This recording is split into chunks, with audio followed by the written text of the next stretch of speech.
Hoy quiero compartirles lo que el corazón de Dios me ha hecho sentir en estos días. ¿Y por qué me ha hecho sentir?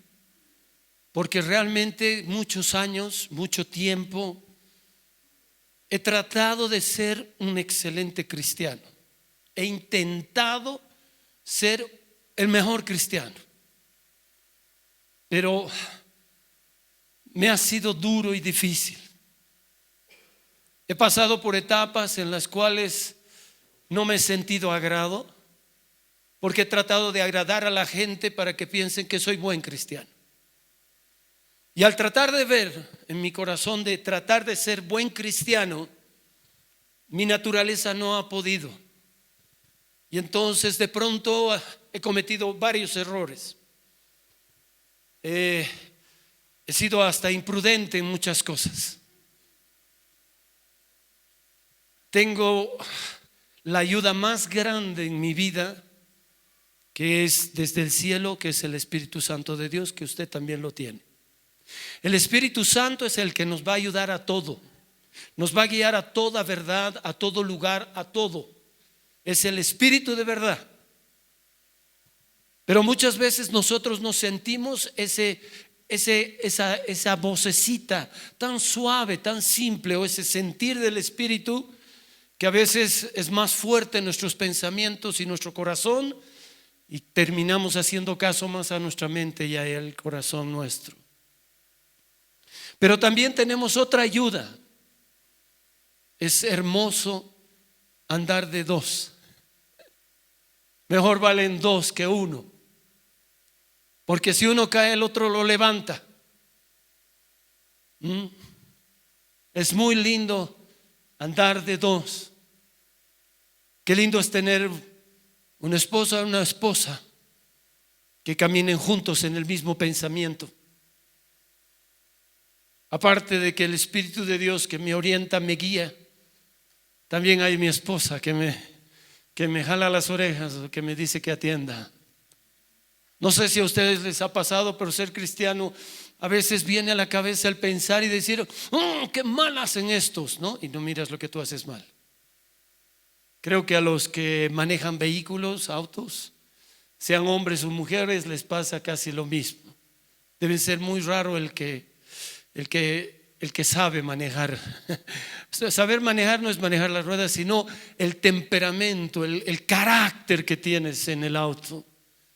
Porque como cristiano estás yendo y se mete una imprudente y ya te sale todo lo que tienes, ¿no?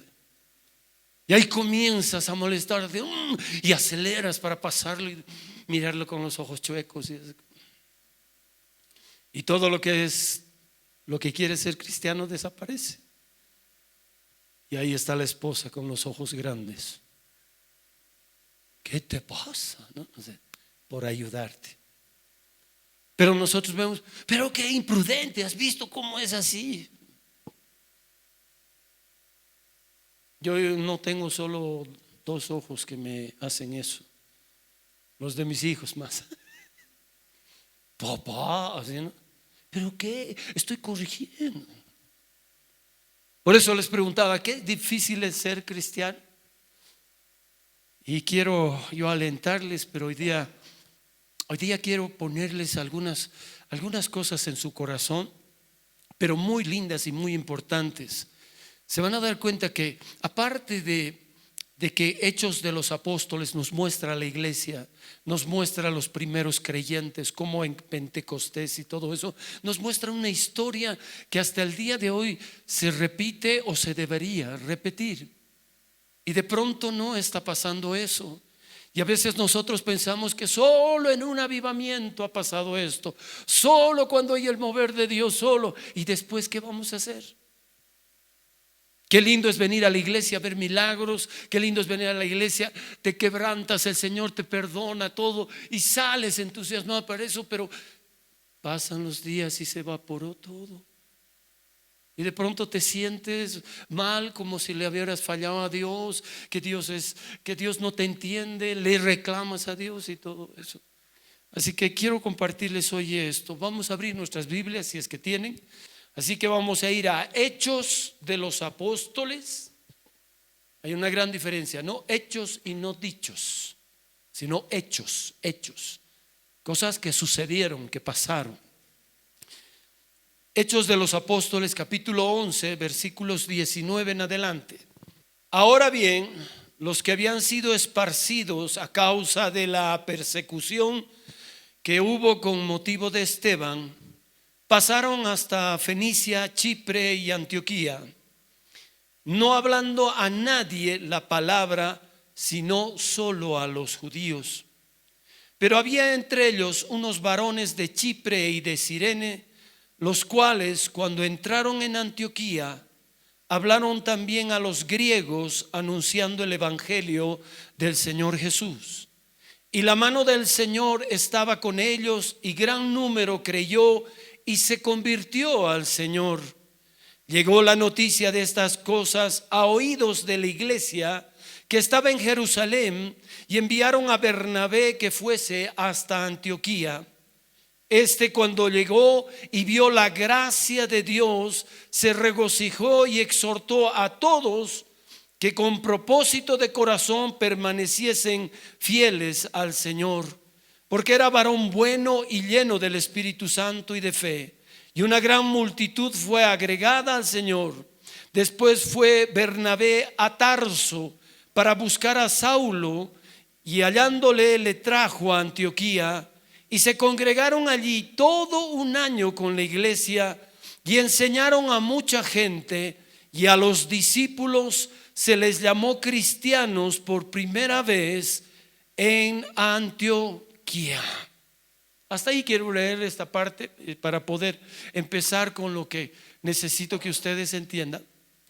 Es increíble, pero aquí aparece en la iglesia en Antioquía. Una iglesia que Antioquía está en la parte superior, lo que hoy conocemos como Turquía. Ahí también está la iglesia de la Odisea, ¿no? Y en Turquía ya está también la iglesia de Éfeso, Esmirna y todas ellas. Pero es curioso que allí en Antioquía por primera vez se les llama a las personas cristianos. Y uno se pone a pensar, conociendo la historia y mirando lo que dice la Biblia, ¿acaso no fueron los primeros cristianos los que estuvieron en Jerusalén? ¿No es el día de Pentecostés que nació la iglesia? ¿Y por qué no los llamaron cristianos? ¿Por qué? Si ahí estaban Pedro, los apóstoles, y esa iglesia creció, en un día se convirtieron 5,000 personas. Días después otros 3,000, y así se van uniendo, y era una iglesia inmensa y gigante. Pero no dice que les llamaron cristianos. Y a mí me llama la atención porque si era la iglesia primitiva, aquella que se había levantado, esa iglesia que germinó siervos y siervas, una iglesia poderosa que dice que vivía todos los días en el templo, que compartían el pan, la oración y la doctrina de los apóstoles, ¿por qué no los llamaron cristianos? Y aparece aquí Antioquía, un lugar terrible, Antioquía, que la historia nos cuenta que de Antioquía ahí es donde se fundan iglesias que son contrarias a la Biblia. Antioquía es un lugar muy difícil, demasiado difícil. Antioquía se va a volver el suceso de muchas cosas, en las cuales si pudiéramos entenderlas y mirarlas como una historia perfecta y mirar, wow, ¿qué ocurrió ahí? Para que ustedes se den cuenta, Gálatas capítulo 2 versículos 11, en Antioquía es cuando Pablo lo reprende a Pedro. En ese lugar es donde le dice: Pedro, ¿qué te pasa? Lo que haces es para condenar. Que cuando estás con los gentiles que se han convertido al Señor estás bien, pero aparecen los judíos o los compañeros de Santiago desde de Jerusalén, te abstraes. ¿Qué pasa contigo? Y le llama la atención. Antioquía fue un lugar en el cual algo pasó para que la gente fuera llamada cristiana. Ahora, ¿es difícil ser cristiano? Sí, en nuestras fuerzas. Sí, en nuestras fuerzas. Y primeramente, nosotros como cristianos hemos asociado de que escuchando voces y de otros, los cristianos les lavan el cerebro, que a los cristianos les imponen reglas, les dicen qué hacer y qué no hacer. Y no es así. No es así. Es necesario nacer de nuevo para poder entender que nos depara una vida para adelante, pero con Cristo. Y ser cristiano es que vamos a dejar miles de cosas y vamos a tomar las que Dios nos dice. Pero para eso, ¿qué es necesario? Yo hoy quiero ponerles en el corazón para que puedan entender 3 cosas que habló mi Señor, 3 cosas que enseñó el Señor Jesús y que son importantes para un cristiano. ¿Qué debe hacer, cómo debe hacer y con qué debe hacerlo? Y ser cristiano sin estas 3 cosas te va a ser muy difícil y aún te vas a lastimar demasiado, porque el que nos hace cristianos es Cristo, no nosotros. Venir a la iglesia no nos hace cristianos, nos hace obedientes, nos hace personas de fe, nos hace personas que creemos y que nos gusta congregarnos, porque Dios nos ha dado un mandato que nos congreguemos y hagamos una costumbre buena de esto.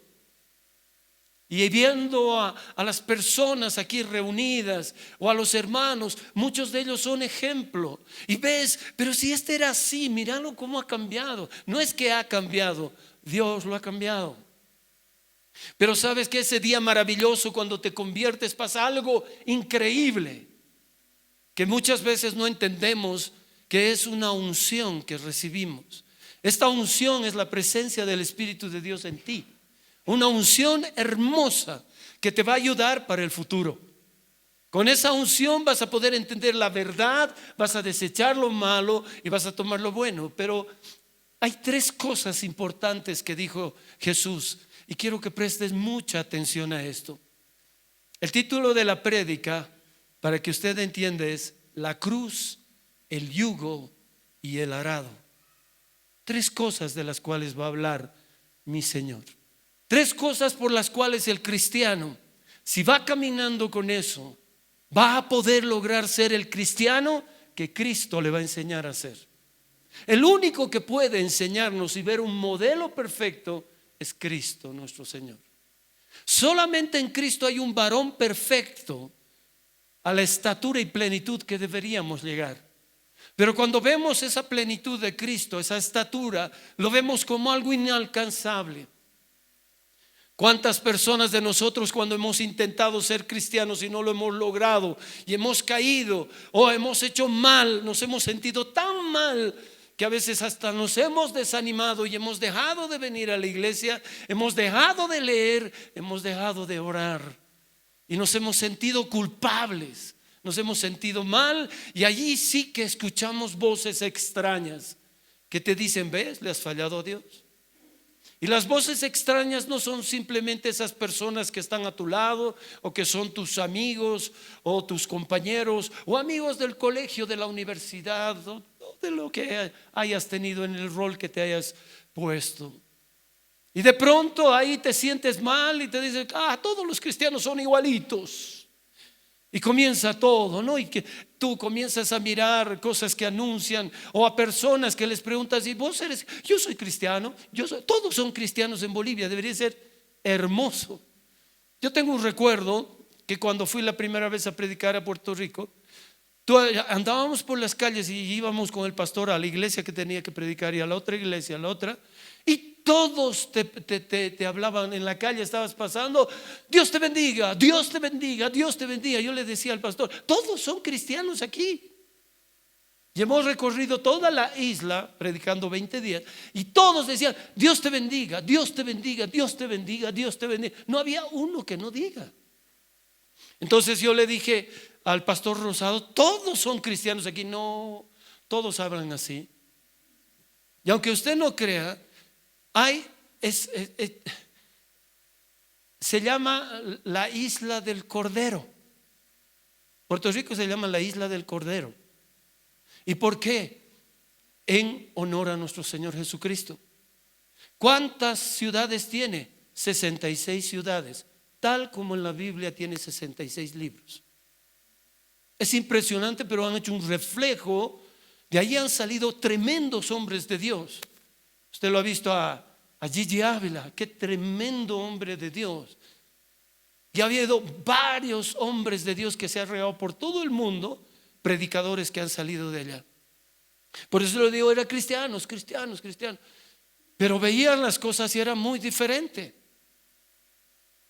Y muchas veces nosotros vemos lo que pasa con algunos hermanos y lo primero que hacemos es juzgarlos. Lo primero que es mirar la paja en ojo ajeno y no mirar si por ahí tenemos un troncazo aquí adentro y no podemos mirar claramente las cosas buenas de esas personas porque ese tronco nos impide. Pero si somos tan minuciosos que por un pedacito que se vea le vemos la paja al otro y le criticamos, este. Entonces estas tres cosas son tremendamente importantes. ¿Y por qué son importantes? Porque a través de estas tres cosas tú vas a ser un excelente cristiano. Un cristiano tremendo. ¿Pero por qué?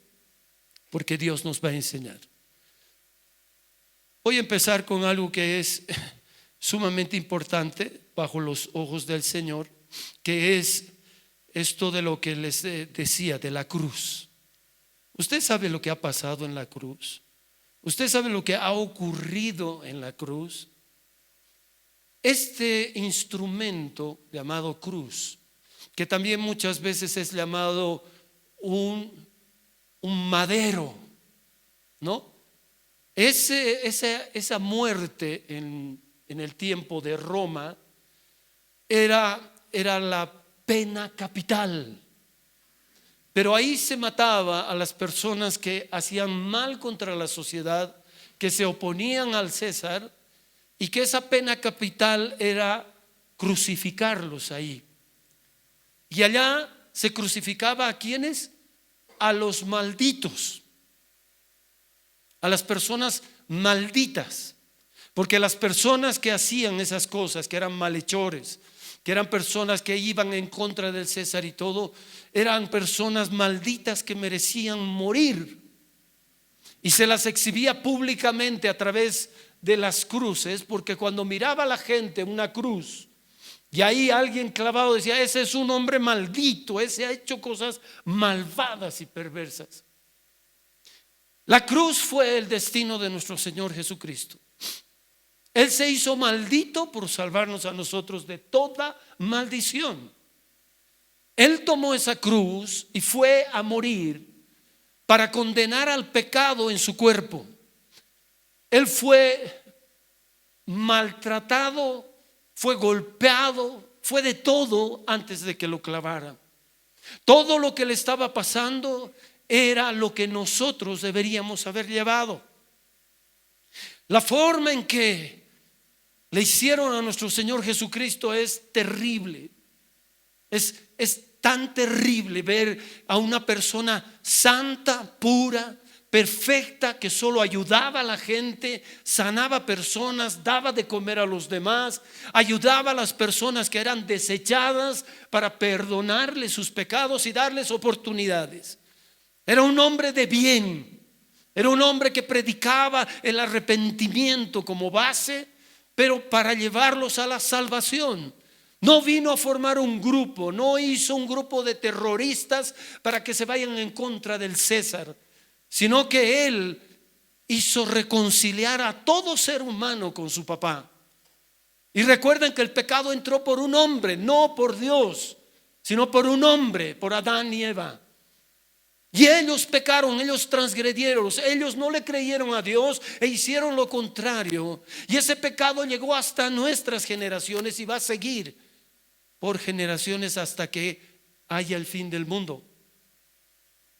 Y de pronto Jesús carga todo, aunque todavía muchas generaciones no habían nacido, pero lo que él iba a quitar era el pecado para salvar a toda persona que creyera en él. Y su destino fue esa cruz, ese madero donde él sufrió por nosotros. Recuerden que él estaba crucificado y estuvo 6 horas ahí colgado de ese madero. 6 horas. ¿Por qué estuvo 6 horas? Porque en el día sexto el número del hombre es el 6 y tenía que salvar a la humanidad a través de ese sacrificio. 6 horas sobre ese madero, en el cual no es fácil. Ninguno de nosotros pudiera haber hecho eso. Y de pronto el justo muriendo por los injustos para llevarnos a la gloria de su Padre. Pero ¿qué tiene que ver con ser cristiano hoy en día? Y por eso quiero que ustedes atiendan, pero así, claramente en lo que voy a compartir para que puedan entender. Cuando Jesús estaba caminando con sus apóstoles, con sus seguidores, que eran multitudes, Él les estaba hablando cosas que iban a hacer en el futuro. Cuando Él ya venciera en la cruz, algo tenían que hacer los cristianos verdaderos que iban a ir para adelante hasta nuestros días. Y el Señor se anticipaba enseñándoles ¿para qué? Para que la vida del cristiano no se convierta en una vida difícil, pero tampoco fácil, pero sí necesaria para hacerla con Él. Sin Cristo nada vamos a poder hacer. No es a nuestra manera, es por aquel que venció todo. Así que vamos a ir con esto, que primero voy a hablar de la cruz. La cruz. Lucas capítulo 9, versículo 21 en adelante. Y van a ver que el Señor Jesús, en medio de lo que les estaba hablando, les decía: esto tienen que tomar. Esto tienen que tomar porque esto les va a ayudar. Esto les va a ayudar para ser buenos cristianos. Pero Él les mandó que a nadie dijesen esto, encargando rigurosamente y diciendo: es necesario que el Hijo del Hombre padezca muchas cosas y sea desechado por los ancianos, por los principales sacerdotes y por los escribas, y que sea muerto y resucite al tercer día. Y decía a todos: si alguno quiere venir en pos de mí, niéguese a sí mismo, tome su cruz cada día y sígame. Mire qué tremendo lo que el Señor ya estaba anticipando para que nosotros pudiéramos entender, que pudiéramos saber lo que debíamos hacer. El Señor estaba advirtiendo: me van a matar, me van a desechar todos. Todos me van a desechar porque lo que tengo que hacer es algo que repudia mi Padre, el pecado. Yo he decidido llevarlo todo en esa cruz. Y para los hombres voy a ser un maldito colgado de un madero. Cuando tú le predicas a un judío o a un israelita y le dices: Jesús es el camino, la verdad y la vida, y te dice: ¿cómo puede ser Él si Él es un maldito colgado en un madero? ¿Cómo puede ser posible? Y tú no sabes qué contestarle y qué decirle. Pero el principio de nuestra salvación, el principio de nuestra reconciliación con Dios es la cruz. Pero la cruz no es la que ha vencido, es Cristo venciendo en la cruz. Porque la cruz es un artículo de muerte, de maldición, de dolor, de sufrimiento. No es simplemente un crucifijo colgado en un pecho. No es. Eso tú tienes que saber. Si tienes alguna cruz, siempre piensa que en ese lugar, en eso lo mataron al Señor, que ese fue el artículo que lo mató y que Él en el madero venció al pecado.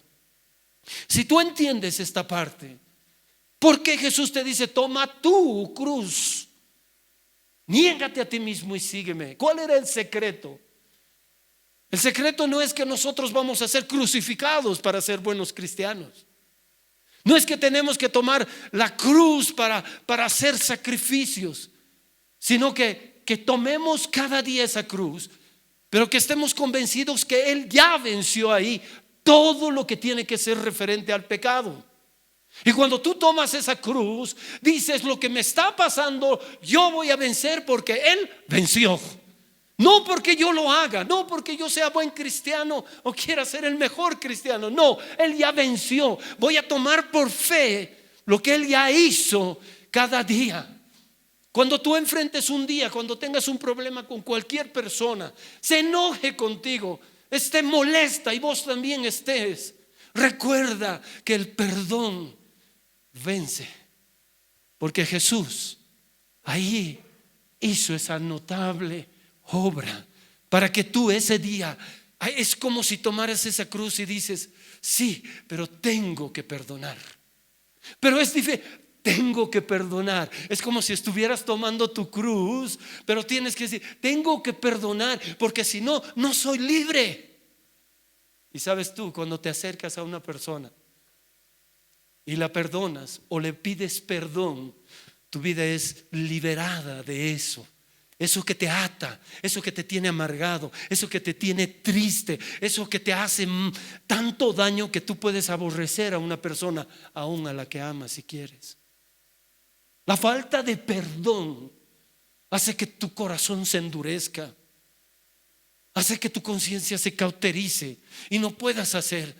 Por eso en Marcos capítulo 11 verso 23 en adelante, el Señor dice que si tú no perdonas, Él tampoco te perdonará. Y cuando tú perdones, perdona cuando estés orando. ¿Por qué? Porque es difícil perdonar. Pero orando ahí de rodillas, Señor, tú sabes que no puedo perdonarlo, no puedo perdonarla, me ha hecho tanto daño, Señor, no puedo. Pero si tú me ayudas, lo voy a hacer. Y ese momento, aunque te duele y sigues y oras, a veces te va a durar no un día, 2, 3, 4 días orando por esa persona o por esa situación. Pero en ese momento estás tomando esa cruz cada día para liberarte de eso. El Señor a través de la cruz hizo que el pecado, las cosas que nos asedian en nuestro cuerpo, dice que hagamos morir las obras de la carne por el Espíritu Santo en Romanos 8. Sabes que el Espíritu Santo te va a guiar a hacer morir esas cosas terrenales, ira, enojo, contienda, pelea, disensión, todo eso, pero eso es con cruz. Ahí tiene que quedar lo que tú no puedes hacer. Y Jesús estaba diciendo a todos, niéguense a sí mismo, tomen su cruz y síganme.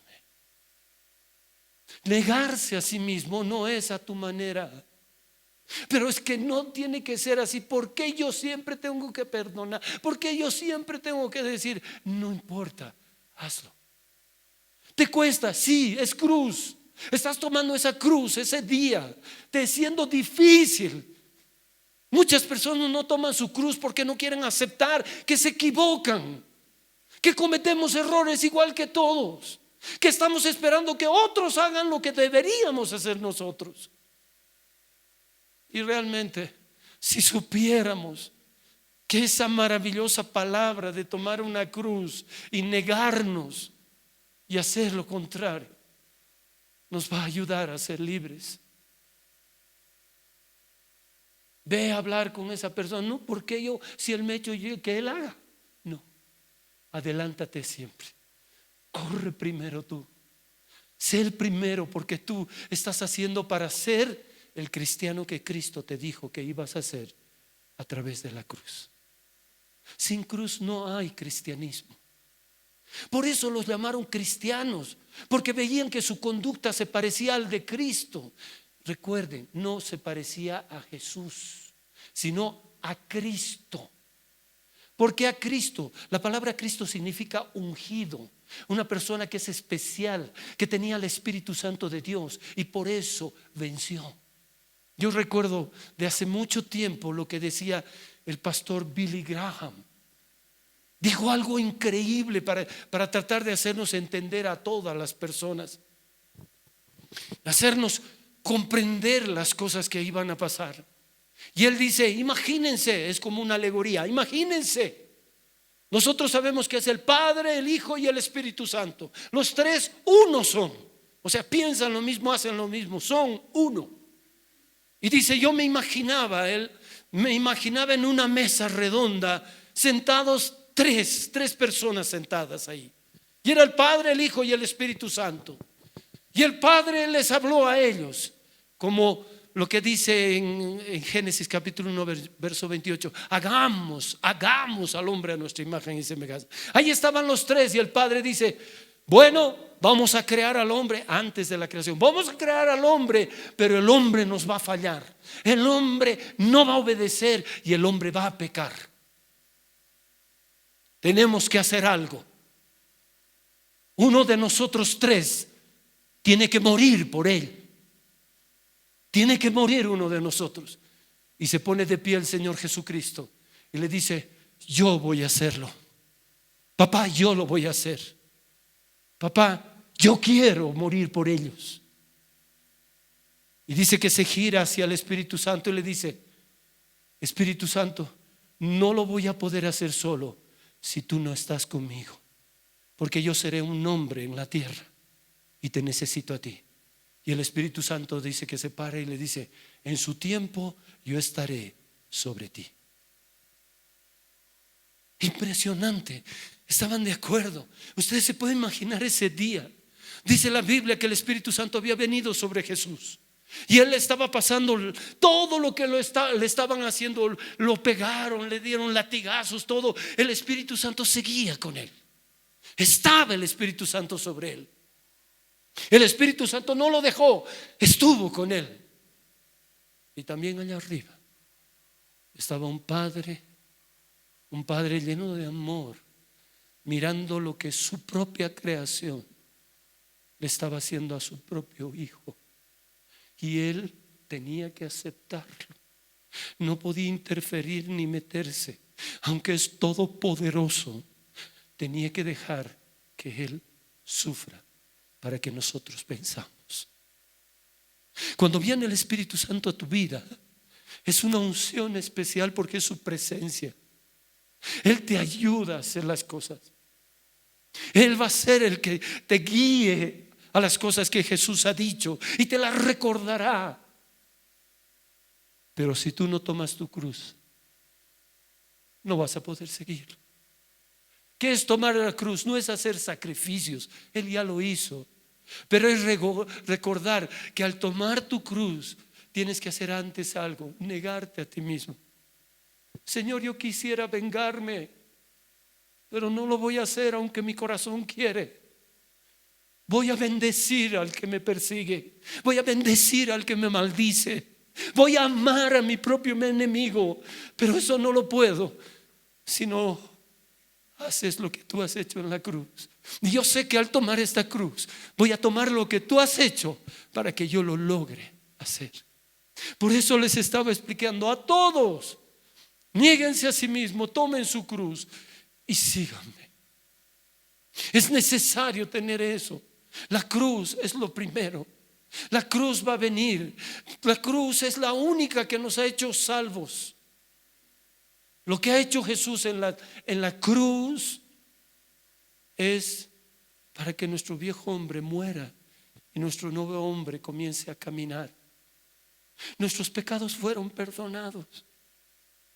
Por esa sangre fuimos limpiados de toda atrocidad y barbaridad que hemos hecho cada uno de nosotros. Su sangre limpió. Jesús quitó el pecado original de Adán y Eva en esa cruz. Él no lo hizo, lo hizo Adán y Eva, pero Él lo hizo por ellos y por nosotros. Él pagó el precio demasiado alto, su propia vida. Dios no vino a formar una iglesia, una religión, sino una relación. Cuando tú empieces a amar lo que Él ha hecho, lo vas a amar a Él. Y vas a valorar lo que Él ha hecho. Y vas a ser capaz de hacer lo que Él hace, porque es para tu propio bien.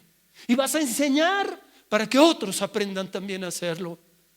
Ser cristiano no es venir y cantar lindos coritos y salir así. Este no es un supermercado donde vienes a buscar oportunidades que te sane, que te libere, que te dé, que te prospere, Esas son cosas que Dios quiere hacerlo y lo hizo con todos.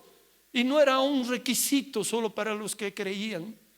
Gente que estaba allí en la calle que nadie lo miraba, que ni si sabía, había un ciego de años que había nacido así, y él lo mira y sus apóstoles: ¿este ha pecado o sus padres? Siempre echando la culpa a alguien. Y él le dice: no, es para que se vea la gloria de Dios. El pecado ha traído destrucción, ha traído mal, enfermedades, todo ha traído. Y Cristo pagó el precio. Cristo pagó el precio para que tú puedas tomar de eso. Tomar la cruz y decir: ni modo, Señor, yo voy a hacerlo. Ay, ni modo, mi cruz, qué pesada. No.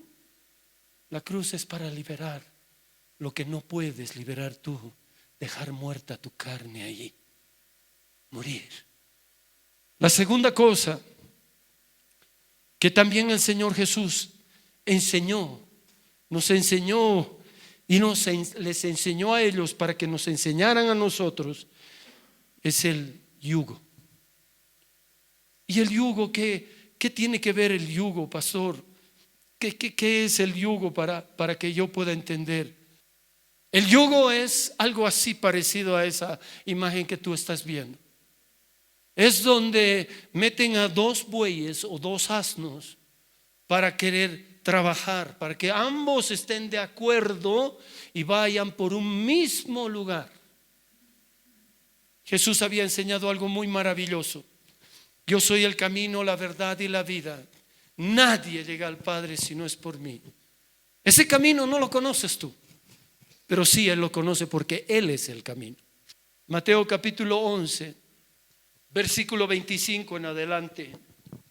En aquel tiempo, respondiendo Jesús dijo: Te alabo, Padre, Señor del cielo y de la tierra, porque escondiste estas cosas de los sabios y de los entendidos y las revelaste a los niños. Miren qué tremendo. Dice que ha revelado a los niños. Y el que no recibe el reino de Dios como un niño no va a entrar al reino. No los sabios, no los eruditos para poder mezclar las cosas o sacar una deducción para recién hacer caso. Es ser niño para hacer lo que dicen. Cuando eras niño, tu papá vaya a la tienda, ya papá, corriendo, ¿no? ¿Y por cómo va a ser? No, ¿por qué mi hermana no? O sea, se dan cuenta como niños. Nosotros somos especiales, ¿no? Te encuentras con tu amiga de tiempo, ¿no? Hola hermana, ¿cómo estás? Así, y estás con tus hijos, ya mayores, ¿no? Ya jóvenes. Te presento a mi hijo. ¿Cómo está? Mucho gusto. ¿Cómo le va? Oh, señora, qué gusto. O le dan un abrazo. ¿Cómo está usted? Así, ¿no? A ver, un niño, ¿cómo es? El niño no sabe ni quién es. No sabe, hola. Si un niño es expresión máxima de lo que es su interior, puro y santo. Es hermoso. Ese niño no se hace problema y no está detrás. Después se van con él, ¿no? ¿Y quién es esa? ¿Quién es esa vieja? Cuando son jóvenes, ¿quién es? No me cae bien. ¿Has visto su? ¿No? Mientras un niño, ¿y quién era esa? No te pregunta nada, ¿no? Ni tú tampoco le dices nada. Qué lindo sería tener una iglesia llena de niños y les dices, pónganse de pie, y se ponen de pie. Hay algunos que no vean.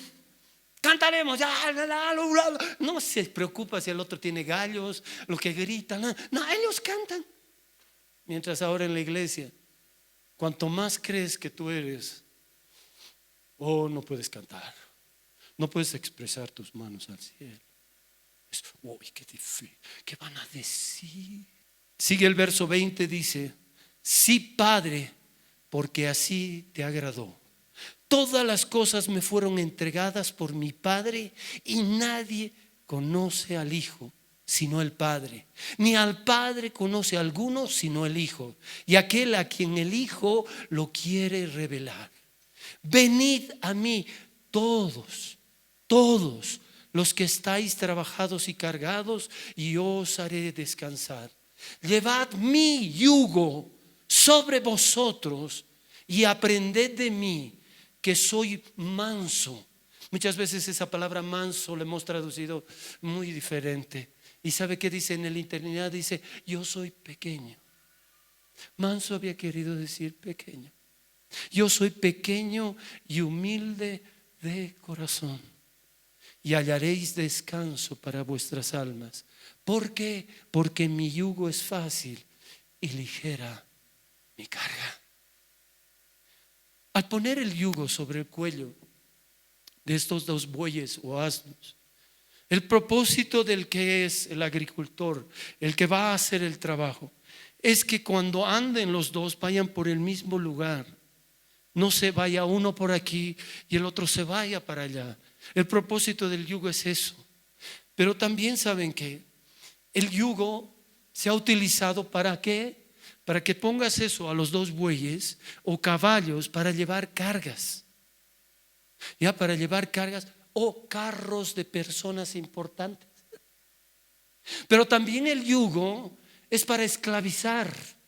El yugo es para someter a las personas. Recuerdan que a Jeremías se puso un yugo y dijo: así os hará el rey de Babilonia. Pero Jesús dice: mi yugo. ¿Y cuál es el yugo de él? En Filipenses capítulo 2 dice que él, estando en la condición de hombre, se humilló a sí mismo, haciéndose obediente, y obediente hasta la muerte de cruz. Jesús fue obediente a su Padre en todo. Y fue más difícil. ¿Por qué? Porque fue fiel y obediente a sus padrastros. Porque ninguno de los dos fue ni su padre ni su madre. Y fue obediente, dice que todo le hacía caso en todas las cosas.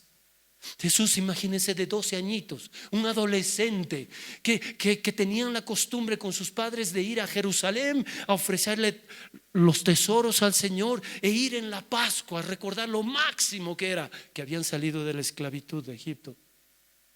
Y dice que María se da cuenta un día: ¿y dónde está Jesús, José? ¿Dónde está? No está. Bueno, lo buscaremos en la caravana, porque se iban en familias. Recuerden que ellos vivían en Nazaret y tenían que bajar hasta Jerusalén, y eran días de caminata, y peor con carruajes. Y dice que los buscaron y no lo encontraron. Volvieron a Jerusalén y lo buscaron durante 3 días, hasta que lo hallaron en el templo. Y María le dice: hijo, ¿por qué nos has hecho preocupar a ti y a mi padre? Y él le mira y le dice: mujer. No le dice mamá, le dice: mujer, ¿no sabías que tengo que estar en los negocios de mi padre? Jesús era una persona obediente en todo. Pero obediente. Ese yugo que él tenía, ¿sabes qué? Andaba con papá. Nadie conocía al padre sino el hijo. Y al hijo nadie lo conocía sino el padre. Y entonces cuando él te dice: ven, toma mi yugo, te dice: vas a aprender a bajar la cabeza, vas a aprender a ser humilde de corazón y pequeño en tus pensamientos, pero yo voy a estar al otro lado del yugo para guiarte. Voy a caminar a tu lado. Vamos a ir juntitos. Porque mi yugo es fácil de llevarlo. No, pero es que es difícil ser cristiano. Sí, es difícil en nuestras fuerzas, pero en la obediencia del Señor es maravilloso. No es a tu manera, es a la manera del Señor. Pero es que el Señor dice esto: dura palabra, ¿quién la podrá soportar? Y se apartaron hasta sus discípulos. Es ese yugo que te va a llevar. Y cuando tú estás caminando, vas a pasar pruebas, pero nunca te olvides que Él está a tu lado llevando el mismo yugo, y que vas a pasar la prueba porque Él ya venció la prueba. No estás solo. Cuando tú pasas problemas, Él sigue ahí. Cuando te metes en líos, Él está ahí. Él no te va a dejar, no te va a abandonar. Cuando te pasen cosas, Él va a sufrir contigo, porque Él tiene amor y misericordia para nosotros.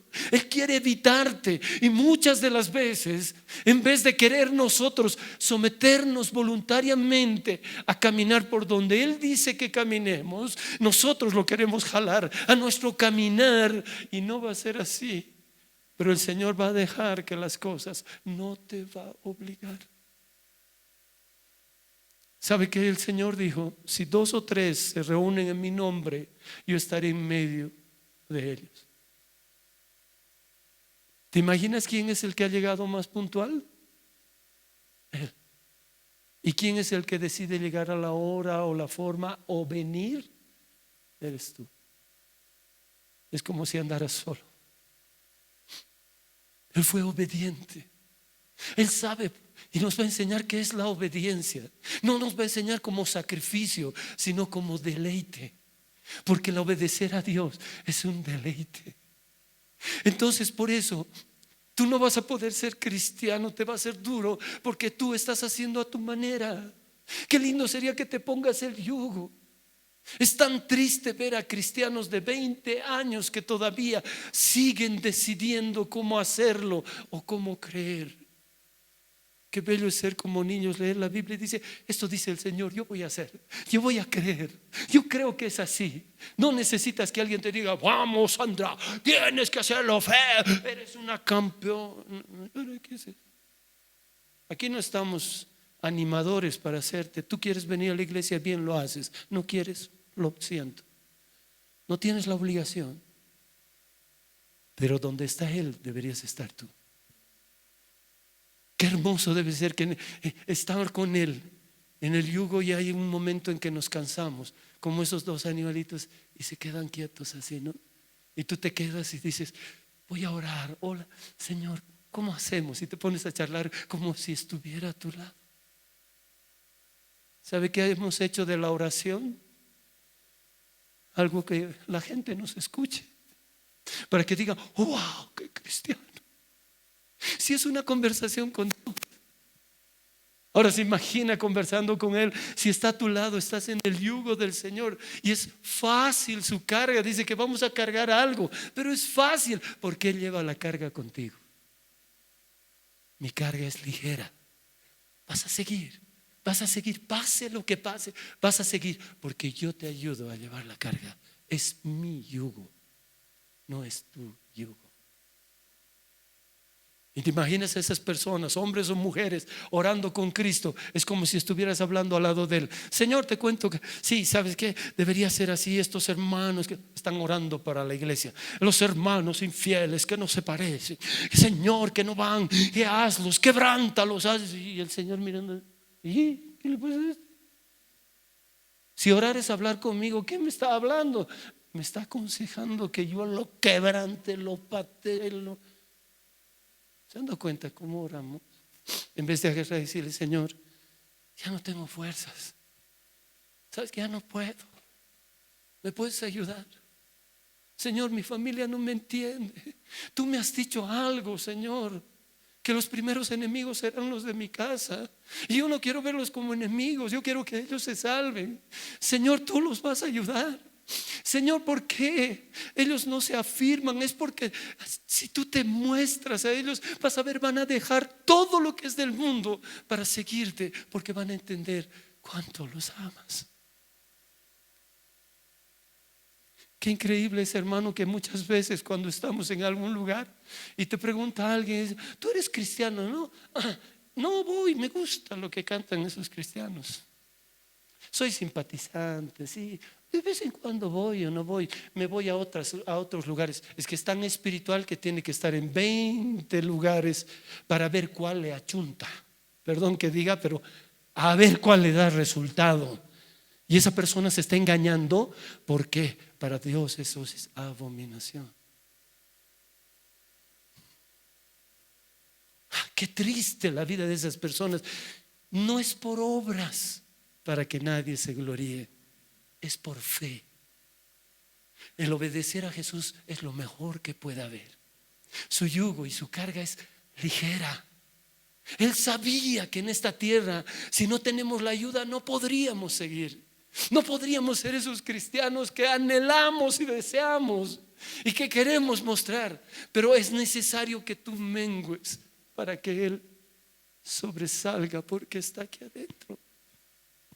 Y cada vez que vea una persona, vea tu vida y diga: oye, tú eres diferente, tu forma de hablar te delata que caminas con Él en su yugo. Por eso el Señor dijo tan lindo: llevad mi yugo sobre vosotros y aprended de mí. Se aprende. ¿A qué se aprende? A ser pequeño o manso y humilde de corazón. Él te dice: tienes que aprender. Y ahí cuando vas en el yugo, yo no sé si a usted le ha pasado, pero a mí me hablaron unos pastores a un inicio y me decían: Alejandro, te vas a formular una pregunta cuando estés caminando y estés en situaciones difíciles. Cuando no sepas qué vas a responder o qué hacer o qué decisión tomar, haz algo, levanta tus ojos al cielo o cerrá tus ojos o con tus ojos abiertos pregúntale y decirle: Señor, ¿qué harías tú en mi caso? ¿Qué harías tú? Y entonces comienzas a reflejarte lo que Él haría y tú lo harías. El Señor nos dio como una receta. Dice: el que te pegue en una mejilla, dale la otra, ¿no es? No, a Él le hicieron lo mismo. Estaba delante de Poncio Pilato. Los soldados lo estaban no protegiendo, lo estaban agarrando como un reo para que no se escape. Los soldados no lo amaban, lo odiaban, se burlaron de él y todo. Y de pronto le habla el sumo sacerdote a Jesús. Y Jesús le contesta en forma no áspera, pero así certera. ¿Eso lo dices tú o quién lo dice? Porque él le decía: ¿te dice que tú eres el Hijo de Dios? ¿Lo dices tú? Y el soldado que está a su lado dice que agarra y le da una bofetada al Señor, le pega en su rostro. ¿Cuál es la reacción de Jesús? Lo mira y le dice: si he dicho algo malo, ¿por qué no me corriges? Pero si he dicho algo bueno, ¿por qué me pegas? Hermano, si alguien te diera un sopapo, no sé qué se sale de tu cuerpo, pero no harías lo que él hizo. Y uno piensa que no, es que es imposible. Con Cristo todo es posible. Recuerden sus palabras: todo lo puedo en Cristo que me fortalece. Y con Cristo soy más que vencedor. Por eso es bueno estar en su yugo. Es bueno andar con Él. Que Él te guíe, no seas tú. Deja que Él te guíe, que Él te lleve. ¿Sabes que cuando Él diga párate, párate? Cuando Él dice siéntate, hora de comer, hora de leer la Biblia, lee, ora, descansa, espera en el Señor. Por eso Él dijo esto tan maravilloso: mi yugo es fácil y ligera mi carga. Y la tercera cosa es el arado. El arado es la tercera cosa más importante que deberíamos nosotros entenderla. Es aquella que utilizan los agricultores, que también es pegada o puesta en el yugo. Y viene ese palo hacia atrás con una punta de metal, y el arador tiene que agarrar y sostener y hacer fuerza para hacer el surco. Para hacer el surco, porque ahí tiene que caer la semilla. Y tiene que agarrar y hacer eso. El Señor Jesús también se anticipó y nos habló de eso. Lucas capítulo 9, versículo 61. Entonces también dijo otro: te seguiré, Señor, pero déjame que despida primero de los que están en mi casa. Se va a acordar de eso. Y Jesús le dijo: ninguno que poniendo su mano en el arado mira hacia atrás es apto para el reino de Dios. Wow. Qué difícil, qué duro, ¿no? Ahora no solamente el Señor te va a permitir que tú vayas en ese yugo, ahí vas a aprender lo que es mansedumbre, humildad, todo lo que Él hizo. Eso es ser creyente. Estás caminando como Él anduvo aquí en la tierra. Pero después te va a dar una posibilidad de que tú trabajes para Él, de que tú agarres el arado para hacer surcos, para que puedas abrir la tierra, para que se eche la buena semilla que es la palabra de Dios. Tú tienes esa responsabilidad. Muchos son los llamados, pocos son los escogidos.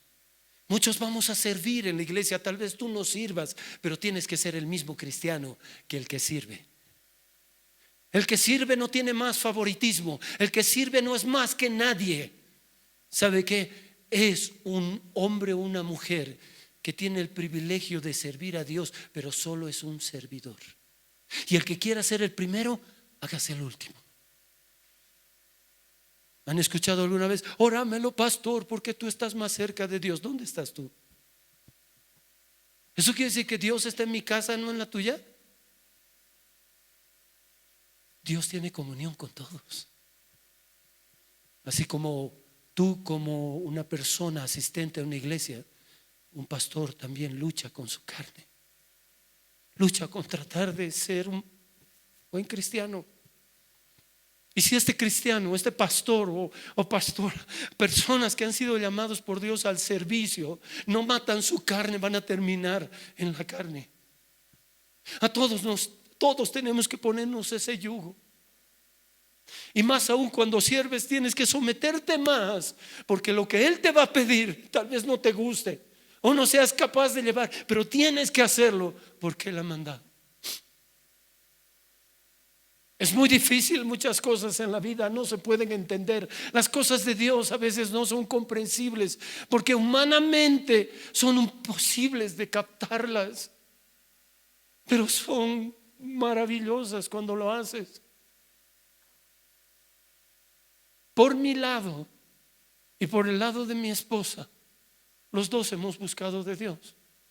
Ella ha buscado a su manera, yo a mi manera de ser obedientes ambos para con Dios. A ella le costó más o a mí me costó, solo Dios lo sabe. Dios hizo la misma cosa con los dos. Después de tiempo ella me contó, yo pensé que yo era el único que había hecho, pero ella me contó así, perdón que llore, pero es que duele, pero al mismo tiempo es maravilloso. Que nuestros primeros inicios de caminar con Dios, a ella le pasó, un día les compartirá, pero le pasó lo mismo. Yo estaba orando, hablando con el Señor, y en medio de lo que estaba orando, ya tenía mis 4 hijitos, estaban en el colegio, la adolescencia. Y de pronto ahí orando, hablando con mi papá, hablando con el Señor de una forma increíble, escuché su voz audible: hijo, renuncia a tu esposa y a tus hijos. Yo dije, no, esto no es tu voz. Tú no eres ese que ¿cómo que voy a renunciar a mi familia? Renuncia a tu esposa y tus hijos. No dijo más.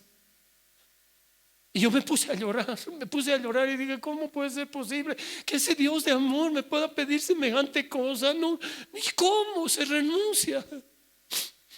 ¿Cómo puedo renunciar? Y solamente lo puedo hacer hablando contigo, prometiéndote a ti. Y ahí, ¿saben qué? Pasé largos minutos, no me acuerdo cuánto, pero era largo, en silencio, sin saber qué decirle, si sí o no. Y no sabía, y movía mi cabeza, no salían palabras de mi boca, y yo seguía tendido en el suelo sin saber qué hacer. Y después de llorar, de sentirme mal, mi cabeza volaba. ¿Qué va a ser de mis hijos? ¿Qué significa renunciar a ellos? Que me tengo que ir, me voy a ir a aquel lugar a predicar, a hacer, me tengo que ir a otra casa. O sea, mi cabeza daba vueltas, no entendía.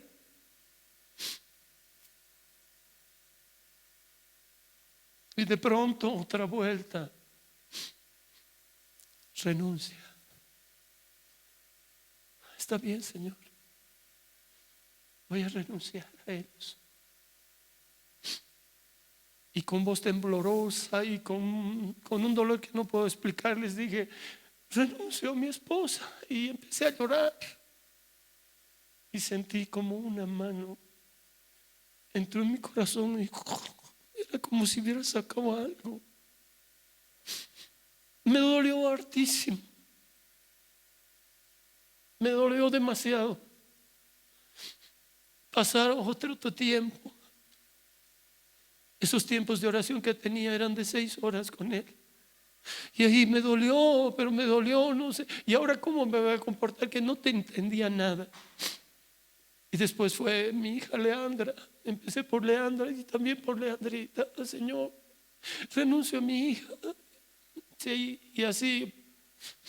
Después por Mariela, por Sarita y por Samuel al final. Cuando terminé de orar estaba hecho pedazos. No me entendía. Y decía, ¿será que tiene que ser así? ¿Será que Dios me pide un sacrificio tan grande? Y ahí me viene a la mente como un recuerdo cuando Jesús estaba en la cruz. Padre, ¿por qué me has desamparado? Él dijo, Él sufrió. Es como si su padre se hubiera apartado para dejarlo a consumar esa obra. Y después de eso fue pasando lo que oraba, y empezó a poner una paz hermosa en mi corazón al Señor. Y de pronto ahí se quedó, terminé de orar, no le conté a mi esposa ni a nadie y seguí. Y a los pocos días Él me volvió a hablar para eso. Y me dijo, te he pedido que renuncies a ellos para que tú seas muy correcto y no hagas acepción de personas. Así como les llamas la atención a los que son mis hijos, hazlo con ellos igual, sin preferencias. Y después sentí cómo Dios empezó a poner en su lugar a cada uno de ellos alrededor de Él, porque Él es el centro de nuestra vida. Y Él sabe cómo acomodar a quienes va a compartir a su alrededor, a los que amas. Pero siempre va a ser Él el primero. Siempre Él va a ser el primero. Y a ella le hizo en otro tiempo lo mismo. Ella tenía que aprender lo mismo que su esposo, pero con Dios, no con su esposo. Si yo le hubiera dicho, ¿sabes qué, hija? He aprendido de Dios, tienes que renunciar, tienes que hacer esto, no, nunca hubiera dado resultado. Pero sí con Dios. Y de pronto aquí aparece porque íbamos a poner la mano en el arado, porque después Dios nos iba a decir, levanten la obra, paraíso de fe. Y aquí empieza con esto que a uno lo conmociona, y dice el verso 61. Entonces también dijo otro, te seguiré, Señor, pero déjame que me despida primero de los que están en mi casa. Señor, voy a dejar todas estas cosas y te voy a seguir. Señor, primero soluciona mis problemas y después te voy a seguir. El Señor, yo no te estoy pidiendo eso. Quédate. En otro pasaje dice, Señor, te voy a seguir, pero déjame enterrar a mi papá. Y le dijo, deja que los muertos entierren a sus muertos, ven y sígueme. No es fácil renunciar. Por eso necesitamos cruz, yugo y arado todos los días para poder hacerlo. Tal vez tú no tengas que arar. Hermano, qué difícil es arar. Qué difícil es hacer notar a las personas que están equivocados en su pensamiento y que deben obedecer a Dios. Qué difícil es surcar sus corazones. Tú les hablas y les dices, ¿sabes qué? Lo que estás haciendo está mal, pero ¿a quién hago daño? Y tú tienes que hacer surco. Tienes que agarrar y apretar así, ¿no? Y seguir. Y el hacer surco en el corazón de la gente no es fácil para que la semilla caiga en buena tierra. Hermano, tienes que renunciar a algunas cosas. ¿Pero por qué? ¿A quién le hago daño? Es que esas cosas te van a agarrar como un ancla, porque esas cosas te van a sujetar. Te vas a volver una religiosa, un religioso. Vas a tratar de ganar el cielo con obras y no, vas a ganarlo con Cristo en tu corazón. Las cosas que tienes van a ser al servicio de Dios y va a ser para la gloria de Dios, no para gloria tuya. Dios necesita tus manos para que ayudes a los demás. Necesita tus pies para que corras predicando el evangelio. Eso es lo que Dios quiere. El arrepentimiento es la base del evangelio. Y sabes que Señor nunca te va a condenar ni te va a apretar para que te arrepientas, sino que te va a llevar poquito a poco, convenciendo de que eso no está bien. Y tú te vas a arrepentir y decir: ¿por qué lo hice? No debía hacerlo. Señor, perdóname, y Él te va a perdonar. Como dice en primera de Juan 1:9, si tú confiesas tus pecados, Él es fiel y justo para perdonarte y limpiarte de toda maldad. El hecho de Cristo es ayudarte, no es otra cosa. El que te pongas el yugo no es para que te obligue a hacer las cosas, sino para que las hagas consciente estando con Él. Y que cuando vayas a la cruz no vas a sufrir dolores como Él ha sufrido, sino que vas a tomar de lo que Él ha vencido para que tú seas más que vencedor. El Señor puso esto en mi corazón para que puedan entender. Por eso pregunté a un principio: ¿te es fácil ser cristiano? Y creo que todos hemos dicho pero con Cristo todo lo podemos. Tienes que morir tú para que Él viva. Él no te va a matar, no te va a aniquilar, sino te va a santificar para que a través de ti muestre su gloria. No te sorprendas cuando algún amigo se tropiece contigo y te diga: uy, pero si tú eras peor que el diablo, ahora te has vuelto pues pastor. Se van a sorprender, porque tú no vas a cambiar en la iglesia. Cristo te va a cambiar. Cristo va a mostrar su gloria. Solo el Señor. Tú no vas a necesitar contarle tus pecados a un hombre para que te exonere de tus pecados. Solamente le dirás a Él y Él te perdonará y te limpiará. Él es bueno y para siempre su misericordia. Te reto a que no quieras ser el mejor cristiano de esta iglesia. No hagas, pero te pido, toma estas 3 cosas, no como sacrificio, sino como algo que te va a llevar al éxito. No, pero es que yo soy bonachón, yo soy bonito. Todavía no has aprendido lo que es el carácter de Cristo en ti, porque lo que tú eres lo va a perfeccionar y vas a ser increíble en las manos de Dios, y toda la gente se va a asombrar de lo que tú haces y de lo que tú eres. ¿Cómo enseñarles a la gente la bondad de Dios si la bondad es lo que tú haces? ¿Y sabes cómo es tu bondad? Depende a quién quieres dar y cómo dar. Mientras Jesús da sin mirar a nadie. No, a ese no le des, es para que tome. Pues dale un pan, pero no dejes de darle. Ay, vamos a hacer esto porque así el Señor se va a agradar y nos va a ir bien este año. No te va a ir bien así. Sin que le des nada, el Señor pone nuestra mesa todos los días. Él no nos dejará ni nos desamparará. Amén. Él nos enseñará muchas cosas solo para bien nuestro. Y sabes qué, recuerda, ya no estás solo, ya no estás sola. Él vive en ti. Cuando lo amonestó a Pedro, le dio una solución.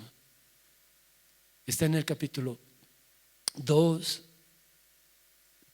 Gálatas capítulo 2, versículo 20. En los primeros versículos le llama la atención a Pedro, le dice que es de condenar, pero en el verso 20, Gálatas 2:20 dice: con Cristo fui juntamente crucificado. Ya no vivo yo, mas Cristo vive en mí. Y ahora yo vivo en la fe de Dios en este cuerpo, porque Él se entregó a sí mismo por mí. Cristo es el que habita en ti. Amén. Con Cristo has sido juntamente crucificado. ¿Sabes qué? El momento que estaba Cristo ahí, tú estabas ahí. Estaban muriendo por ti. Y tú ni siquiera habías nacido. Pero Él se anticipó porque dijo: va a nacer, y como va a nacer ahí, va a hacer esto, va a hacer el otro. Pero yo voy a morir para Él, para que si Él levanta su voz y me pide, yo le daré la salvación y la restauración. Tú no has decidido ser cristiano. Cristo te llamó, y qué bueno que hayas obedecido. Así como obedeciste la primera vez, obedécele todo este tiempo. Te sorprenderás de las cosas que eres capaz de hacer, porque no las harás tú, sino Cristo que vive en ti. Amén.